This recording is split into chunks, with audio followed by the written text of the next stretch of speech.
So, I mean, one of the gifts of doing my dissertation with a community that was not my own was just having the opportunity to work with other Indigenous peoples, that learn more from other Indigenous peoples in a different community, right? So that was a good thing. The negative thing was that, as I said previously, like if people are doing their own research, they actually have all the secrets. Like I'm not a common person, and their belief system, like they know it inside and out. So their ability to understand it and then explain it will be much stronger than mine, for example. But Indigenous peoples across Canada, I know so little about South American geography and indigeneity, but I do, I watched a couple of podcasts, and I am familiar that there's a lot of diversity. And I think maybe that's one thing that I was intimidated by, was like, I don't even know all of the diversity in my own country, let alone something far away. I've never even been to this continent. So we have similar diversity, and it's a silly, like our country is a bit, I mean, we know that borders are constructs, but we know also that between Canada and the States, like there are nations that cover both borders.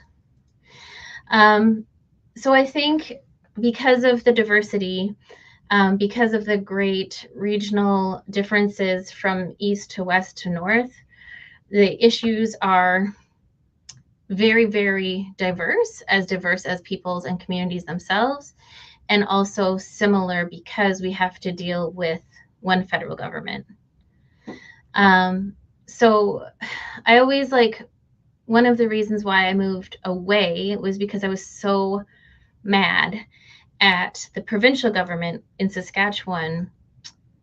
There was a young man, and he was shot in the head by a farmer, and it was a horrible situation. His name is Colton Boushie, and it deeply had an impact on pretty much every Indigenous person, mostly in Saskatchewan, but outside of the province. And it was really, really upsetting. And our provincial government's response after this man who shot this other man in the head was acquitted, so he was found not guilty of having murdered an Indigenous child, the provincial government opted to reinforce trespassing laws.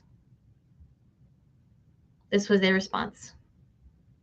So I thought this was such crap. I'm not going to swear, even though it's my favorite. I thought it was so upsetting to see that kind of, I don't even know what the right word besides outright racism was. I was more than happy to leave the province. And so since then, my parents are frustrated with me for not living in our territory and not living close to them. And I agree, there are so many things I miss out about being a Nehiyaw person by living far from them. And so we've always had this sort of rant or discussion about what are the most racist places in Canada. And you can kind of sort of see them based upon the levels of incarceration of Indigenous peoples, and also the numbers of missing, murdered Indigenous women, girls, 2S LGBTQIA peoples. But they're all pretty bad. So I guess that kind of, one thing that people say about Canada is that Canadians are conflict averse, and our racism is not direct, but it exists. It's very much there, but it's much more difficult to see it and call it out because it is not, it's not super clear. People aren't normally calling another person a racial slur. They're doing something like denying them a job, or following them around in a store, or just demeaning them in some other way that's not specifically saying, I'm doing this to you because you're Indigenous. So that is kind of Canada as a whole. There's so many more things to say, but that's like something I can say we all share. And then again, like colonialism happened across Canada, largely from east to west and then north. So another thing I explained to my students is it was hard for me to live. I used to live in the easternmost part of the country in Mi'kmaq territory, and I found it difficult. I know there are Mi'kmaq reserves that have a lot of strength in language and culture, but I was not living in an area that was strong in that way, and I did not enjoy it.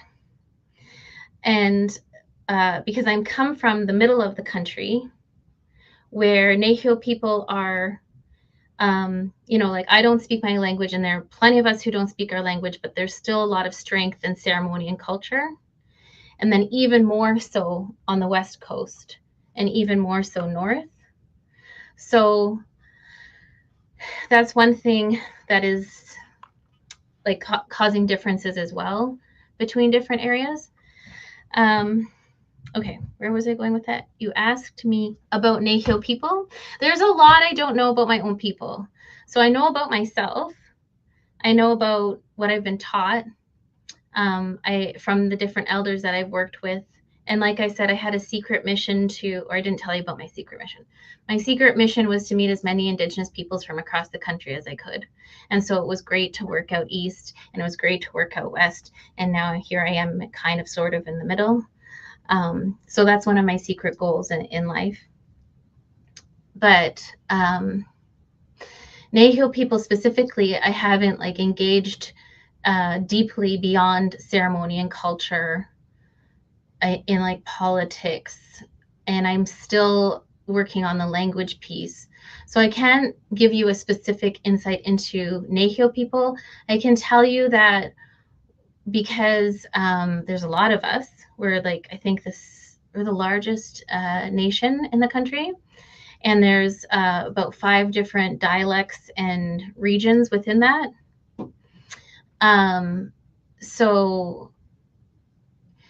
And we live in those provinces where there's a high incarceration rate. So we tend to take up a lot of space in regards to other Indigenous peoples. So if you end up being an incarcerated Indigenous individual, your access to ceremony and culture is probably going to be Nehiyaw. And within Canada, from different regions, there's like, people need to remind constantly everybody else, like, you need to be specific to this nation. And even within the province where I'm from, there's, I think, 5 different nations. And when we're doing work with one, we have to be specific to that nation with the language, the stories, the culture, the practices. And Nehiyaw people have a way of taking up space across the country. So I obviously have no problem with that.